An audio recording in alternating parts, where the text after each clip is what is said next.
കോഴിക്കോട് ജില്ലയിലെ മാവൂർ ഗ്രാമപഞ്ചായത്ത് പ്രസിഡന്റ് വളപ്പിൽ റസാഖാണ് നമ്മളോടൊപ്പം ഉള്ളത്. സ്വാഗതം ശ്രീ വളപ്പിൽ റസാഖ്. പഞ്ചായത്തിൽ ഇതുവരെ നടത്തിയ വികസന പ്രവർത്തനങ്ങൾ എങ്ങനെയാണെന്ന് വിലയിരുത്തുക. നമസ്കാരം. കോഴിക്കോട് ജില്ലയിലെ കോഴിക്കോട് നഗരത്തിൽ നിന്ന് 20 കിലോമീറ്റർ അകലെയുള്ള ഒരു പഞ്ചായത്താണ് മാവൂർ ഗ്രാമപഞ്ചായത്ത്. മാവൂർ ഗ്രാമപഞ്ചായത്തിന്റെ പേര് സൂചിപ്പിക്കുന്നത് പോലെ തന്നെ ധാരാളം മാവുകളുള്ള, ചരിത്രപരമായ ഒട്ടേറെ സംഭവങ്ങൾക്ക് സാക്ഷ്യം വഹിച്ച ഒരു പ്രദേശമാണ് മാവൂർ. സാമൂതിരി മഹാരാജാവ് അദ്ദേഹത്തിന്റെ കൊട്ടാരം സ്ഥിതി ചെയ്യുന്ന മാങ്കാവിൽ നിന്ന് മാവൂരിലുള്ള കണ്ണിപറമ്പ് ശിവക്ഷേത്രത്തിലേക്ക് വരാൻ വേണ്ടി നിർമ്മിച്ച മാങ്കാവ് കണ്ണിപറമ്പ് റോഡ് പ്രസിദ്ധമാണ്. ഈ റോഡിന്റെ ഇരുവശവും സാമൂതിരി മഹാരാജാവിന്റെ കാലത്ത് ധാരാളം മാവുകൾ വെച്ച് പിടിപ്പിച്ചിരുന്നു. അതുകൊണ്ടാണ് മാവൂർ എന്ന പേര് ഈ പ്രദേശത്തിനുണ്ടായത്. ദേശീയ തലത്തിൽ രാജ്യത്തെ മികച്ച 10 പഞ്ചായത്തുകളിൽ ഒന്നായി തിരഞ്ഞെടുക്കപ്പെട്ട മാവൂർ ഗ്രാമപഞ്ചായത്തിന്റെ നേട്ടങ്ങൾ എങ്ങനെയാണ് കൈവരിച്ചത്? തൊഴിലുറപ്പ് പദ്ധതി ഏറ്റവും ഫലപ്രദമായി ഉപയോഗപ്പെടുത്തിയ ഒരു പഞ്ചായത്താണ് മാവൂർ പഞ്ചായത്ത്. ഏകദേശം 2000-ലധികം വരുന്ന തൊഴിലാളികൾ, അതിൽ 95% തൊഴിലാളികളും സ്ത്രീ തൊഴിലാളികളാണ്. ഇവർ ജോലി ചെയ്യുന്ന ഈ മേഖലയിൽ ഇന്ത്യ രാജ്യത്ത് മികച്ച 10 പഞ്ചായത്തുകൾ, മഹാത്മാഗാന്ധി ദേശീയ തൊഴിലുറപ്പ് പദ്ധതികൾ ഏറ്റവും നന്നായി നടപ്പിലാക്കുന്ന മികച്ച 10 പഞ്ചായത്തുകളെ തെരഞ്ഞെടുത്തപ്പോൾ അതിൽ മാവൂർ ഗ്രാമപഞ്ചായത്ത് വരികയും അത് അനുമോദനങ്ങൾ അന്നത്തെ കേന്ദ്ര തൊഴിൽകാര്യ മന്ത്രിയിൽ നിന്ന് ഏറ്റുവാങ്ങുകയും ചെയ്യുകയുണ്ടായി. ഈ മഹാത്മാഗാന്ധി ദേശീയ തൊഴിലുറപ്പ് പദ്ധതിയിൽ നമ്മൾ ധാരാളം ഗ്രാമീണ റോഡുകൾ, 100-ലധികം ഗ്രാമീണ റോഡുകൾ നിർമ്മിക്കുകയും കേരളത്തിൽ തന്നെ ആദ്യമായിട്ട് മെറ്റീരിയൽസ് ഉപയോഗിച്ച് തൊഴിലുറപ്പ് പദ്ധതിയെ ഉപയോഗപ്പെടുത്താവുന്ന തെളിയിച്ച പഞ്ചായത്താണ് മാവൂർ പഞ്ചായത്ത്. പഞ്ചായത്തിന്റെ മിനി സ്റ്റേഡിയം അന്നത്തെ 42 ലക്ഷം രൂപ മുടക്കി ഈ മഹാത്മാഗാന്ധി ദേശീയ തൊഴിലുറപ്പ് പദ്ധതിയിൽ നവീകരിക്കേണ്ടത്. അത് ശരിക്കും മാതൃകാപരമായ ആ പ്രവൃത്തിയൊക്കെയാണ് ദേശീയ തലത്തിൽ ഈ മാവൂർ പഞ്ചായത്തിനെ ഇത്തരം ഒരു സ്ഥാനത്തേക്ക് കൊണ്ടുവരാൻ സാധ്യമാക്കിയത്. പരമാവധി ധാരാളം കുളങ്ങൾ തൊഴിലുറപ്പ് പദ്ധതിയിൽ നമ്മൾ ഉൾപ്പെടുത്തി നവീകരിക്കുകയും സംരക്ഷിക്കുകയും ചെയ്യുന്നുണ്ട്. ക്ഷേത്രകുളങ്ങൾ ഉൾപ്പെടെ സംരക്ഷിക്കുകയും ചെയ്തു എന്നുള്ളതാണ് ഇതിന്റെ പ്രത്യേകമായിട്ട് നമ്മൾ കാണുന്നത്. ആരോഗ്യ മേഖലയിൽ എങ്ങനെയാണ് അവിടെ പ്രവർത്തനം? കൃത്യമായിട്ടും ഹെൽത്ത് സെന്ററുകൾ ഉണ്ടോ? അത്തരത്തിലുള്ള കാര്യങ്ങൾ എങ്ങനെയാണ്? ആരോഗ്യ മേഖലയിൽ കോഴിക്കോട് മെഡിക്കൽ കോളേജിന്റെ 15 കിലോമീറ്റർ അകലെയാണ് മാവൂർ പഞ്ചായത്ത് സ്ഥിതി ചെയ്യുന്നത്. കോഴിക്കോട് മെഡിക്കൽ കോളേജിൽ അവസരം ചെയ്യുന്ന കുട്ടികൾക്ക് കമ്മ്യൂണിറ്റി മെഡിസിൻ ചെയ്യുന്നതിനും റൂറൽ ഏരിയയിൽ വർക്ക് ചെയ്യുന്നതിനായിട്ട് സ്ഥാപിച്ച CHC ആണ് മാവൂർ പഞ്ചായത്തിലുള്ളത്. ഏകദേശം 6.5 ഏക്കറോളം സ്ഥലത്ത് വിശാലമായ സൗകര്യവും ക്വാർട്ടേഴ്സുകളും ഒക്കെ ഉള്ള അതാണെങ്കിൽ പോലും PHC ആയിട്ട് ഇന്ന് വരെ മാവൂർ പഞ്ചായത്തിന് അനുവദിക്കപ്പെട്ടു. ഞാൻ മനസ്സിലാക്കുന്നത് കേരളത്തിൽ PHC സ്വന്തമായിട്ട് അനുവദിക്കപ്പെടാത്ത പഞ്ചായത്തുകൾ ഒന്നാണ് മാവൂർ ഗ്രാമപഞ്ചായത്ത്. അതിന്റെ കാരണം ഈ CHC ഉള്ളത് കൊണ്ട് തന്നെ അവിടെ കോഴിക്കോട് മെഡിക്കൽ കോളേജിനും കുന്നമംഗലം ബ്ലോക്ക് പഞ്ചായത്തിനും ഡ്യുവൽ മാനേജ്മെന്റ് ആണ് ഈ കാര്യത്തിലുള്ളത്. അത് പലപ്പോഴും രണ്ട് തരത്തിലുള്ള അധികാരങ്ങൾ അവിടെ കേന്ദ്രീകരിക്കപ്പെടുന്നത് കൊണ്ട് അവിടെ ഫലപ്രദമായി വലിയ രീതിയിലുള്ള പ്രവർത്തനങ്ങൾ നടത്താൻ മുൻകാലങ്ങൾ സാധിച്ചിരുന്നില്ല. ഇത് നിരന്തരമായി വന്ന ഗവൺമെന്റുകൾക്ക് മുമ്പിൽ ഗ്രാമപഞ്ചായത്തുകൾ അവതരിപ്പിക്കുകയും അവസാനം കഴിഞ്ഞ 40 ദിവസം നീണ്ടുന്ന നാട്ടുകാരുടെ മുഴുവൻ കക്ഷി രാഷ്ട്രീയത്തിന് അതീതം എല്ലാവരും ചേർന്ന് നടത്തിയ ഒരു സമരത്തിന്റെ ഭാഗമായി ഇപ്പോൾ കുറെ കൂടി അധികാരങ്ങൾ ബ്ലോക്ക് പഞ്ചായത്തിന് കരഗതമായിട്ടുണ്ട്. അത് ഉപയോഗിച്ചുകൊണ്ട് ചില പ്രവർത്തനങ്ങൾ ബ്ലോക്ക് പഞ്ചായത്തും മാവൂർ ഗ്രാമപഞ്ചായത്ത് ചെയ്തു വരുന്നുണ്ട്. എന്നാൽ പോലും നമുക്ക് ഒരുപാട് പരിമിതികൾ ഇതിനകത്തുണ്ട്. ഒരു ഡയാലിസിസ് സെന്റർ എന്നുള്ളത് വലിയൊരു ആഗ്രഹമാണ്. അതിനുള്ള എല്ലാ സൗകര്യങ്ങളും ഈ കോമ്പൗണ്ടിനകത്തുണ്ട്. സൗജന്യ ഡയാലിസിസ് സെന്റർ ഉൾപ്പെടെയുള്ള കാര്യങ്ങൾ പഞ്ചായത്തിന്റെ വലിയ പരിഗണനയിലുണ്ട്. സുമനസ്സുകളായ നാട്ടുകാരുടെ ഒക്കെ സഹകരണത്തോടെ ഈ പഞ്ചായത്തിന്റെ ഭരണസമിതിയുടെ കാലത്ത് തന്നെ നടപ്പിലാക്കാൻ പറ്റുമെന്നാണ് നമ്മൾ വിചാരിക്കുന്നത്, ആഗ്രഹിക്കുന്നത്. നിലവിൽ പഞ്ചായത്ത് നേരിടുന്ന പ്രധാന പ്രതിസന്ധി എന്താണ്? നിലവിൽ പഞ്ചായത്ത് നേരിടുന്ന പ്രധാന പ്രതിസന്ധി എന്ന് പറഞ്ഞാൽ തനത് ഫണ്ടിന്റെ അഭാവം തന്നെയാണ്. ഞാൻ നേരത്തെ പറഞ്ഞല്ലോ, ഗ്രാസിമിന്റെ തൊഴിലാളികളിൽ നിന്ന് കിട്ടുന്ന പ്രൊഫഷൻ ടാക്സ് 1 കോടിയിലധികം അന്നത്തെ കാലഘട്ടത്തിൽ കിട്ടിയിരുന്ന ഒരു പഞ്ചായത്താണ്. അതിലുപരി ചാലിയാറിൽ നിന്ന് മണൽ ഊറ്റുന്നതുമായി ബന്ധപ്പെട്ട് ഏകദേശം 100 ലോഡിലധികം മണലുകൾ ഈ പഞ്ചായത്തിൽ നിന്ന് കയറ്റിപ്പോയിരുന്നു.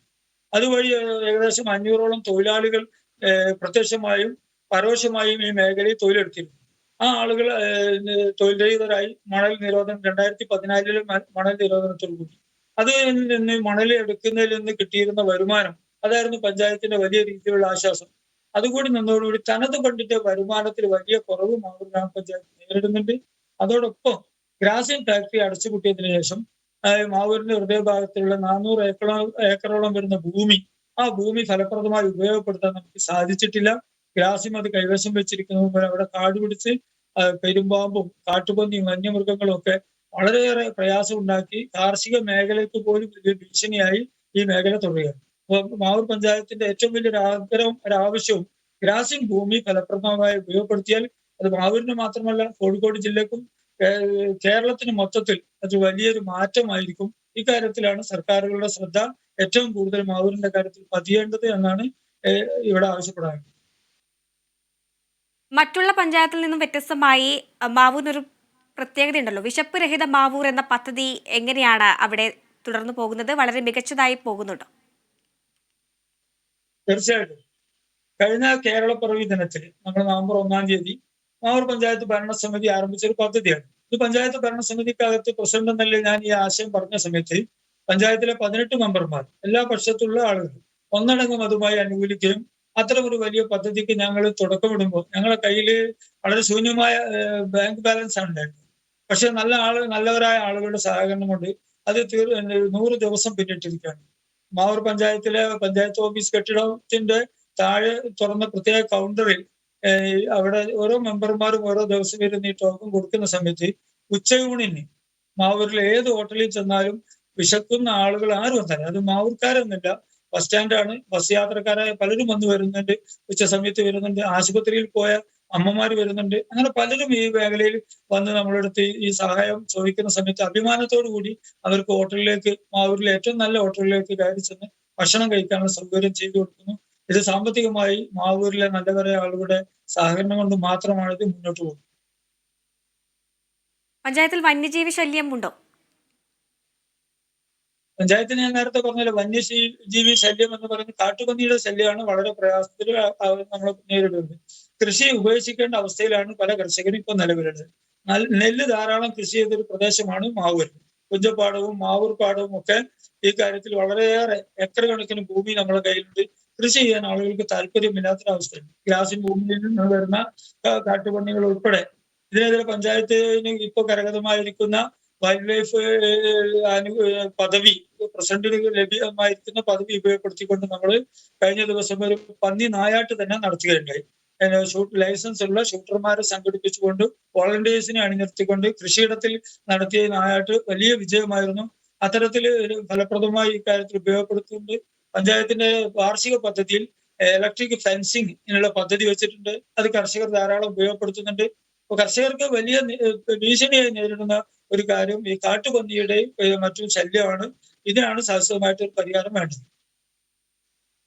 മാലിന്യ നിർമ്മാർജ്ജനം അതേപോലെ തന്നെ തൊഴിലുറപ്പ് പദ്ധതികൾ എങ്ങനെയാണ് പഞ്ചായത്തിൽ പുരോഗമിക്കുന്നത്?